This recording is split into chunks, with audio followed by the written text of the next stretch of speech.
Okay, you've probably seen this term all over your social media feeds, right? Bed rotting. It gets pitched as this ultimate act of self-care, kind of like a cozy rebellion against our crazy hustle culture.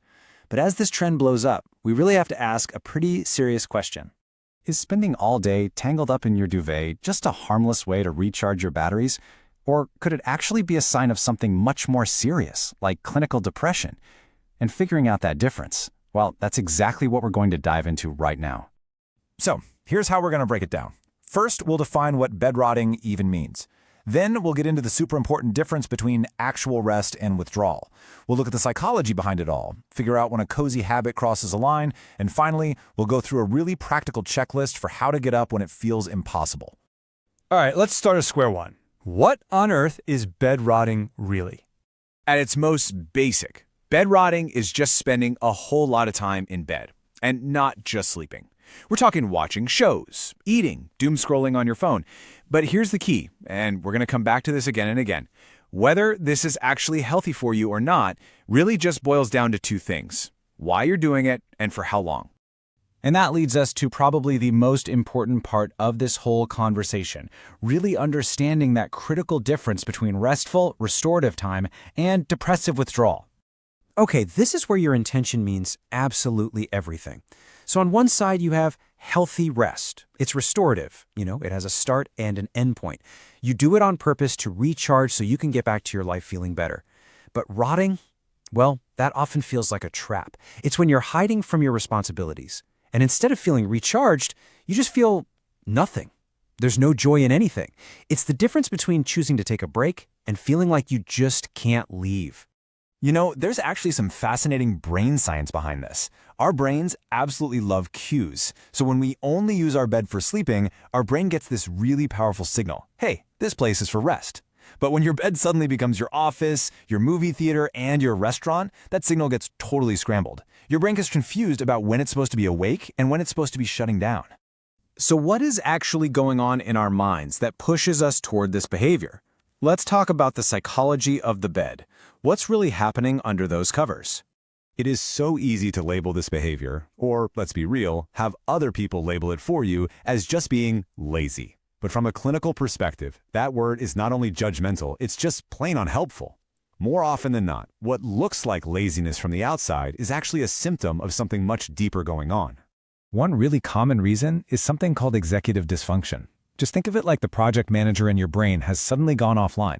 It's not that you're unwilling to do things, it's that your brain is literally struggling to build the step-by-step plan to get something done, even a simple task. So if just thinking about how to get up feels overwhelming, this could be what's going on. It's not a character flaw. And then there's this other key term, anhedonia. This is a core symptom of depression.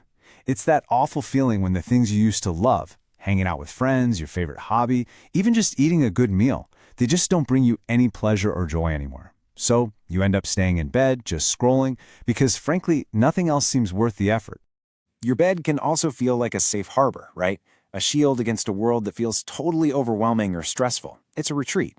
The problem is, while it feels safe in that moment, this whole pattern of avoidance, it actually makes the anxiety stronger over time. It just makes it that much harder to face the world the next day. So this brings us to a moment where we need to do a little bit of a self-assessment. Let's try and figure out how to know when this habit has actually become a problem. This is the question, right? It's what so many people are asking themselves. How do you know if your cozy day in bed has morphed into something a little more concerning? The real key is to look at some objective, physical signs. So let's run through a quick self-check and just be honest with yourself. Are you sleeping for more than, say, 12 hours a day? Have you gone multiple days without showering? Is your diet pretty much just snacks you can eat in bed? Are you canceling all your social plans? And maybe the most important one, do you feel this persistent sense of, what's the point? Okay, so here's the crucial takeaway. If you found yourself checking off more than 3 of those boxes, the clinical perspective is that it's much, much more likely that your bed rotting is connected to depression, and it's probably time to start paying really close attention. Now, I know that can feel really heavy, but this next part is all about empowerment. So let's walk through a super practical, step-by-step checklist for getting up and taking back your day. I want you to think of this as a structured re-entry plan. The entire key is that the steps are tiny and manageable. Okay, number 1, open the curtains. Just let some light in. Number 2, drink a glass of water. 3, just sit on the edge of your bed for 2 minutes. Feel your feet on the floor. 4, change out of your pajamas. Even if it's just into clean sweatpants, that's a win. 5, move to a different room. And finally, number 6, complete one tiny, non-digital task, like rinsing a single mug or folding one t-shirt. And here's why this works. This isn't about just trying harder. No, each one of these tiny little actions sends a powerful signal to your nervous system that the hibernation period is over. It helps to fight back against that heavy, leaden feeling that so often comes with depression and makes any kind of movement feel impossible. So, if you take just one thing away from our time together today, please let it be this. Rest is a fundamental human need. We should all honor it. But withdrawal from your own life, that is a red flag that something deeper needs some attention. The path forward doesn't start with some giant leap. It starts with one small movement.